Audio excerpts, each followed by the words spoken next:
नमस्कार साथियों, स्वागत है आप सभी का आपकी अपनी पाठशाला पर। मैं हूं अंकित अवस्थी। आप हैं मेरे साथ में अमेरिका के अंदर हो रहे शटडाउन पर चर्चा करने के लिए। डोनाल्ड ट्रंप जब से आए हैं दुनिया में कुछ ना कुछ कर रहे हैं। फिर यदि दुनिया के राजनेताओं को बुलाकर अपने बगल में डांटना हो, बड़े से बड़े देश के साथ बैठ करके पंगा लेना हो, ट्रेड वॉर खेलना हो, चाइना हो, साउथ अफ्रीका हो, दुनिया के जितने भी देश हैं उन सबको एक साथ आड़े हाथों लेते हुए ट्रंप दुनिया के लिए राष्ट्रपति बनकर आए हैं, ना कि खुद के लिए। और इस काम को करने के लिए उन्होंने बाकायदा टैरिफ नामक यंत्र का, युद्धों का खूब बढ़िया से उपयोग किया। लेकिन फिलहाल इनके दूसरे कार्यकाल में इस बार इनकी झगड़े अपनों से ही हो गए हैं। असल मायने में अमेरिका के अंदर जो संसद होती है, जिसे कांग्रेस कहा जाता है, उसके अंदर दो सदन हैं। जैसे हमारे यहाँ निचला सदन और उच्च सदन होता है, ऐसे इनके यहाँ का भी उच्च सदन है, जिसे सीनेट कहा जाता है। फिलहाल हुआ यह है कि सीनेट में इनका एक बिल अटक गया है। वो बिल क्या है जिसके चलते अमेरिका में फिलहाल शटडाउन की स्थिति आ गई है, जिसके चलते लाखों कर्मचारियों को छुट्टी पर भेजने की नौबत आ गई है। अमेरिका के अंदर बहुत सारे जरूरी काम रुक गए हैं। आज के सेशन में उस पर हम चर्चा करेंगे, समझेंगे कि अमेरिका के अंदर संसदीय व्यवस्था आफ्टर ऑल काम कैसे करती है। अमेरिका के अंदर राष्ट्रपति शासन है तो फिर संसद की जरूरत कहां है, क्योंकि भारत के अंदर पार्लियामेंट्री सिस्टम होने की वजह से हम अक्सर यह कहते हैं कि पार्लियामेंट में बिल पास होना जरूरी है। अमेरिका के अंदर तो राष्ट्रपति शासन होता है, राष्ट्रपति के पास ही पावर होती है, फिर उन्हें संसद की जरूरत कैसे है। आज के सेशन में डिटेल चर्चा, जिसके चलते आप समझ पाएंगे कि यहां का शटडाउन किस तरह मायने रख रहा है।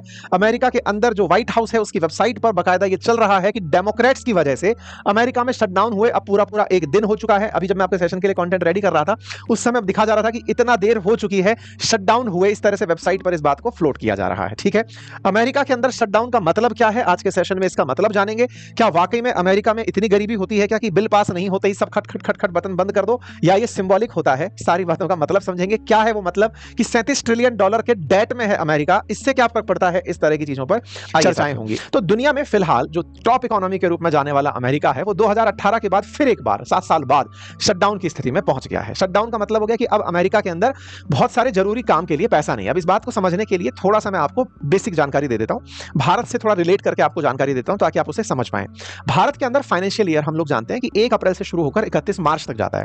फाइनेंशियल ईयर का मतलब वित्त वर्ष, जिसके लिए सरकार अपने द्वारा बजट घोषित करती है। उसी दौरान काम को निर्धारित किया जाता है कि इतने समय में ही आपको यह काम करना है, इस समय से इस समय में यहां से टैक्स से पैसा कलेक्ट करना है, इन कामों में पैसा खर्च करना है। एक्सपेंडिचर का हम प्रॉपर तरीके से वो बनाते हैं, रेवेन्यू का भी हम प्रॉपर तरीके से बजट डिक्लेयर करते हैं। और इस प्रोसेस के लिए फरवरी में भारत के अंदर बजट प्रस्तुत किया जाता है, सदन के अंदर प्रस्तुति होती है, फिर बजट के सत्र के मतलब जो सदन है वो उसे पास करता है। उस पैसे से ही हम लोग अपना कार्यक्रम चलाते हैं। अमेरिका में बजट का जो समय है, या फिर ये कहूं कि जो फाइनेंशियल ईयर है, असल में वो 1 अक्टूबर से शुरू होता है, यानी कि जो बीता हुआ कल है तब से।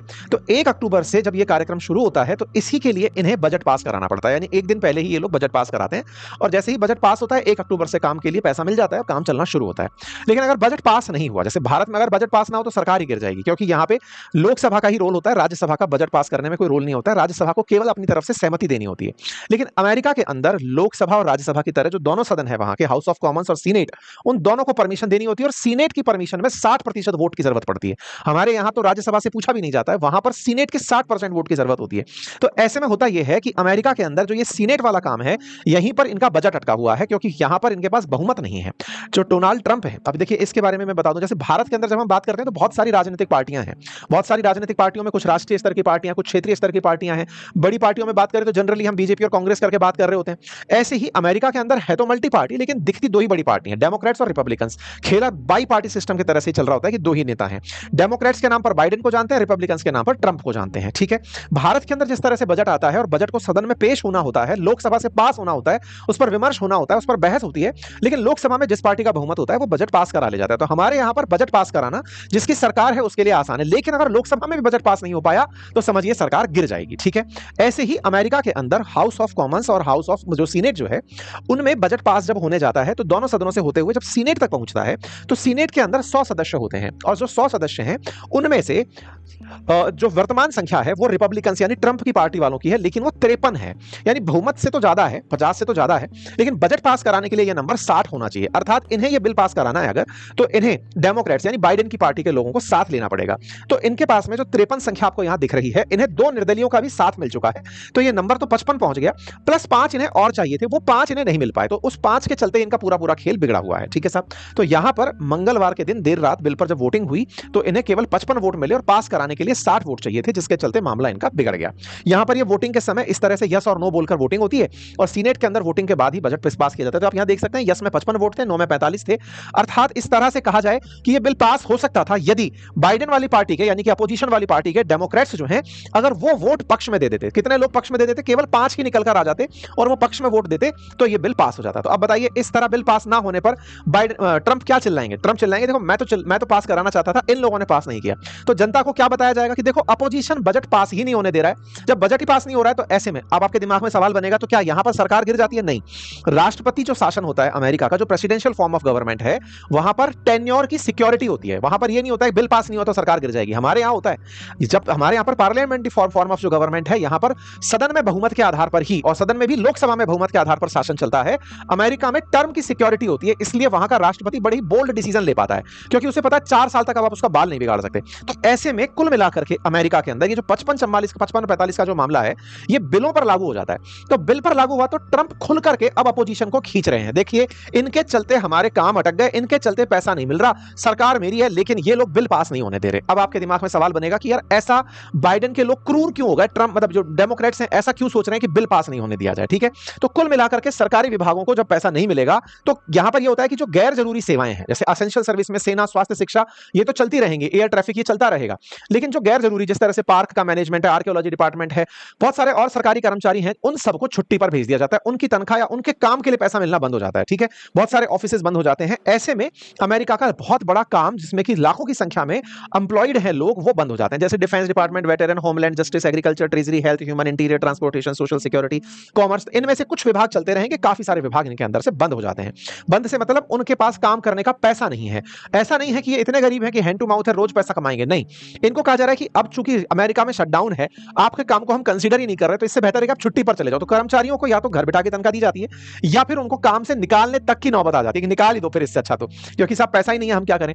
जनरली जिसकी सत्ता होती है वो अपोजिशन पर यह दबाव डालने के लिए कि देखो इनके चलते इतने लोग नौकरी पर निकाल दिए, तो जिसकी नौकरी छूटेगी वो तो असल में सरकार की जगह अपोजिशन को दोष ठहराएगा कि इसके चलते मेरी नौकरी गई है। बस यहां पर मतलब प्रॉपर वाली पॉलिटिक्स चल रही है, और इस पॉलिटिक्स के अंदर कुल मिलाकर के तमाम प्रकार के विभागों के अंदर छुट्टी वुट्टी हो गई है।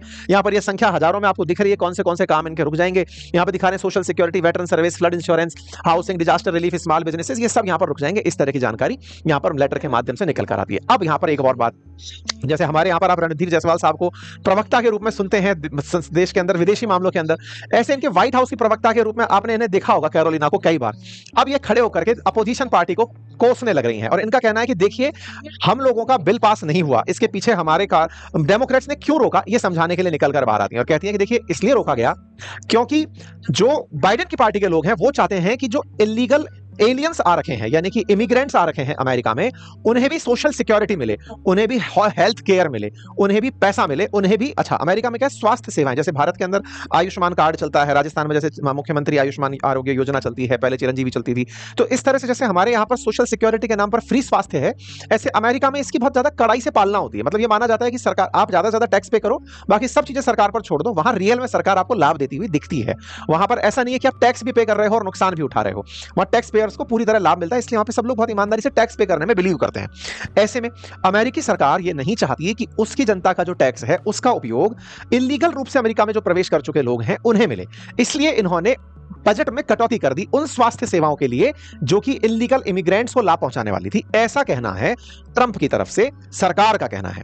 वहीं अपोजिशन का कहना है कि साहब हम तो आपसे चाहते हैं कि आने वाले समय में स्वास्थ्य सेवाओं को आपको और मजबूत करना पड़ेगा, उस पर बजट बढ़ाना पड़ेगा, लोगों को और ज्यादा कवरेज देनी पड़ेगी। ये प्रोग्रेसिव चीजें हैं, इनमें आपको रिग्रेसिव थॉट नहीं रखनी होगी। स्वास्थ्य तो ऐसा है कि आज तक आप किसी को वेंटिलेटर पर जाने पर पैसा देते थे, बाद में आपको बेड पर होने का पैसा देना पड़ा, बाद में फिर आपको ओपीडी में आने का पैसा देना पड़ा, हो सकता है बाद में आपको केवल चेकअप के लिए भी पैसा देना पड़े। स्वास्थ्य के अंदर प्रोग्रेसिव थॉट अपनाई जाती है, आप कटौती नहीं कर सकते।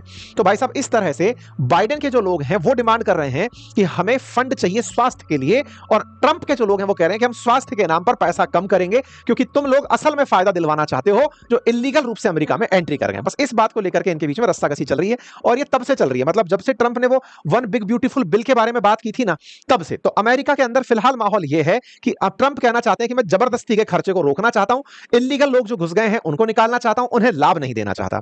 क्या इस बात को लेकर के इनके बीच बातचीत नहीं हुई? ट्रंप और बाइडेन पार्टी के नेता आपस में मिले, लेकिन सहमति नहीं बनी, क्योंकि ओबामा केयर नाम से अमेरिका में एक स्वास्थ्य बीमा चलती है।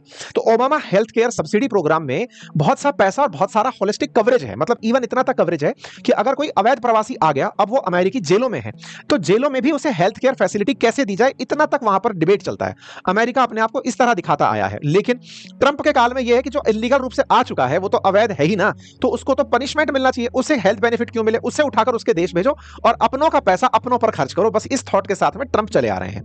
तो इस बात को ये दोनों अब अपनी पार्टी की तरफ से देश को समझाने लग रहे हैं। जनता किसके साथ होगी ये तो खैर आने वाला चुनाव बताएगा, लेकिन हाँ, इस समय सत्ता पक्ष के जितने भी बड़े चेहरे हैं वो आकर मीडिया को समझाने लग रहे हैं, देश को समझाने लग रहे हैं कि देखो साहब चल क्या रहा है, ये लोग शटडाउन करवा दिए, बिल पास नहीं करवाए, ना पास करवाने के पीछे इनकी मंतव्य स्पष्ट है। ये चाहते ही ये है कि कुल मिलाकर के अमेरिका अवैध प्रवासियों का गढ़ बन जाए और हम ऐसा नहीं होने देंगे। ठीक है, तो कुल मिलाकर के इन्होंने व्हाइट हाउस की वेबसाइट पूरी रंग रखी है। फ्री हेल्थ केयर के नाम पर झगड़ा चल रहा है कि हम लोग तो चाहते हैं लेकिन ये लोग नहीं चाहते। अब सवाल ये है कि साहब ये क्या पहली बार हुआ है? नहीं नहीं, होता रहता है। और ट्रंप है और ये काम ना हो, पिछली बार जब ये सत्ता में थे तब भी ऐसा हुआ था, हम उसका भी जिक्र करेंगे। अब सवाल ये है कि क्या बाइडेन की पार्टी के लोग यानी कि जो डेमोक्रेट्स हैं, क्या वो इस बात से आहत नहीं है क्या कि शटडाउन हो रहा है तो नुकसान हो रहा है? उनका कहना है कि आप हमसे बातचीत तो करो इस बात पर कि हम आपके लिए क्या कर सकते हैं, बजट को कैसे मध्यम मार्ग के माध्यम से लाया जा सकता है, आप उस मामले पर तो आप आ ही नहीं रहे हो, तो बोले हम कैसे बात करेंगे। तो इस तरह से ये लोग अटके पड़े हैं। तो इस बारे में कमला हैरिस की तरफ से ट्वीट आया, उन्होंने कहा कि देखो सारा की सारा कंट्रोल उनके हाथ में है, डाला हम पर जा रहा है। वो कह रहे हैं शटडाउन कर दिया, तो बोले हाथ में तो तुम्हारे है सारा कार्यभार, चलाओ। इलॉन मस्क क्या सोचते हैं, क्योंकि वो भी अपनी पार्टी बनाकर घूम रहे हैं, वो भी इस मामले में ट्रंप के समर्थन में नजर आते हैं। उनका कहना है कि यार ये बात तो सही है जो ट्रंप कह रहे हैं, ठीक है, मतलब इनडायरेक्टली ट्रंप का समर्थन करते हुए दिख रहे हैं। अब सवाल यह आता है कि अमेरिका में शटडाउन का इतिहास क्या है। तो अमेरिका में पिछले 50 साल में 20 बार शटडाउन हो चुका है और ट्रंप के पिछले कार्यकाल में 3 बार सरकार को शटडाउन का सामना करना पड़ा था। आखिरी बार 2018 के दिसंबर में शुरू हुआ था, 19 के शुरुआती दिन तक चला था, 35 दिन तक लगभग अमेरिका के अंदर शटडाउन चला था, जिससे 35,000 करोड़ रुपए का 25,000 करोड़ रुपए का नुकसान अपेक्षित था। ये पुरानी लिस्ट है जिसमें अमेरिका के अंदर जब जब शटडाउन हुए उनके बारे में लिखा गया। जब जब शटडाउन होता है तो ये मीडिया में अपोजिशन को कोसने के लिए कुछ कुछ ऐसे मुद्दे निकाल लाते हैं कि देखो अब ऐसा नहीं होगा, देखो अब ऐसा नहीं होगा, ताकि जनता में माहौल बने कि देखो कितना दुष्ट है हमारा अपोजिशन, कुछ इस तरह से चलता है। ठीक है, तो अमेरिका में जब चर्चित मामले बताए जाते हैं तो कहा जाता है 2013 के अंदर कनाडा सीमा की देखभाल करने के लिए केवल एक आदमी छोड़ दिया था, कहा था कि भाई पैसे ही नहीं है तो हम कैसे देंगे तुम्हें। ये 2013 का मामला था। ऐसे ही लगभग 1.25 लाख सैनिक हैं दुनिया भर में अमेरिका के जो मरे हैं और गड़े पड़े हैं कब्रिस्तान में कहीं ना कहीं, उनकी देखभाल के लिए अमेरिका पैसा देता है। जब शटडाउन हुआ 2013 के अंदर तो वो पैसा रोक दिया गया कि सब कब्रों की हम देखभाल नहीं कर पाएंगे। ऐसे 2018 के अंदर कई कर्मचारियों को एयरपोर्ट पर नहीं जाने दिया कि तुम क्या ही काम करोगे, कई उड़ानें रद्द हो गई, ताकि न्यूज में बने कि देखो अमेरिका के अंदर शटडाउन है। 2018 में ऐसे ही जब ट्रंप थे तो एफबीआई के डायरेक्टर ने कह दिया बिना पैसे के तो मैं कैसे ही काम कर पाऊंगा। ऐसे ही ट्रंप का पिछला कार्यकाल भी काफी ज्यादा रंगीन रहा शटडाउन के मामले में। 2018 में इन्होंने 35 दिन का शटडाउन किया, बढ़िया खबरें बटोरी, इतना तक हुआ कि एक टीम थी जो मैच जीत करके ट्रंप से मिलने आई, तो इन्होंने भाई साहब बर्गर मंगाकर उनको खिलाया कि देखो साहब मेरे व्हाइट हाउस का जो स्टाफ है वो तो छुट्टी पर गया हुआ है, तो मैं आपको रेडीमेड खाना खिला देता हूं। तो ये उस समय सुर्खियां बटोरने का। ट्रंप पूरी तरह से मतलब प्रचार तंत्र के आदमी है, उन्हें पता है कि प्रचार पर कैसे नियंत्रण किया जाता है, तो उन्होंने बढ़िया तस्वीरें खिंचवाई कि देखो साहब आओ बर्गर खाओ, रेडीमेड खाओ, क्योंकि हम आपको कुछ अच्छा सर्व नहीं कर सकते। तो इससे बढ़िया मीडिया उन्होंने बाइट्स निकाली थी। खैर कुल मिलाकर के अमेरिका का ये शटडाउन टेम्परेरी है, बस दोनों के बीच में जिस तरह की रस्साकसी चल रही है किसी ना किसी बात पर दोनों मानेंगे। ट्रंप तो मानने वाले नहीं है, बाइडेन वाले फिलहाल कुछ मानते हुए दिखाई दे जाए तो बात अलग है। ये शटडाउन का इतिहास पुराना है तो अमेरिकियों को इसकी आदत है। हाँ, अब सवाल ये है कि साहब इसका हम पर भी कोई असर पड़ सकता है क्या? बिल्कुल पड़ सकता है। मान लो 30-35 दिन तक खिंच गया शटडाउन, तो क्या होता है ना कि निवेशक जो कि उठा के पैसा चला रहा है काम, हो सकता है वो कैश कराने लग जाए तो बाजार पर असर आ जाए। कैश की किल्लत हो तो सोने का भाव चढ़ने लग जाए कि भाई स्टॉक के अंदर कुछ असर दिख नहीं रहा है तो चलो सोने के अंदर महंगाई बढ़ा लेते हैं। भारत की बहुत सी सर्विसेज जो अमेरिका को दी जाती हैं जैसे आईटी सर्विसेज, उनके लिए पेमेंट में क्राइसिस हो सकता है। व्यापार के अंदर कुछ ऑर्डर्स मिलने में हमें दिक्कत हो सकती है। वीजा के अंदर हमें दिक्कत आ सकती है। बहुत से भारतीय जो अमेरिका जाते हैं जब डिपार्टमेंट ही काम नहीं कर रहा, जैसे भारत की जो एम्बेसी है अमेरिका में, उसने अपनी तरफ से अपना काम स्थगित कर दिया है, कहा है कि साहब अभी दिक्कतें हैं इस तरह से क्योंकि वीजा पासपोर्ट का काम डिले हो रहा है। तो कुछ टेम्परेरी डिलेज हो सकते हैं, बाकी कोई खास इसके अंदर दिक्कत होगी नहीं। बाकी जानकारी आपको पसंद आई हो तो अपनी राय कमेंट बॉक्स में जरूर रखिए। बाकी एक बात जरूर बताइए, आप अपनी तरफ से पार्लियामेंट्री फॉर्म ऑफ गवर्नमेंट और प्रेसिडेंशियल फॉर्म ऑफ गवर्नमेंट किसके बारे में क्या अच्छा सोचते हैं, क्या बुरा सोचते हैं? अगर आप रुचि रखते हैं इस बारे में लिखने के लिए तो कमेंट बॉक्स में जरूर बताइए।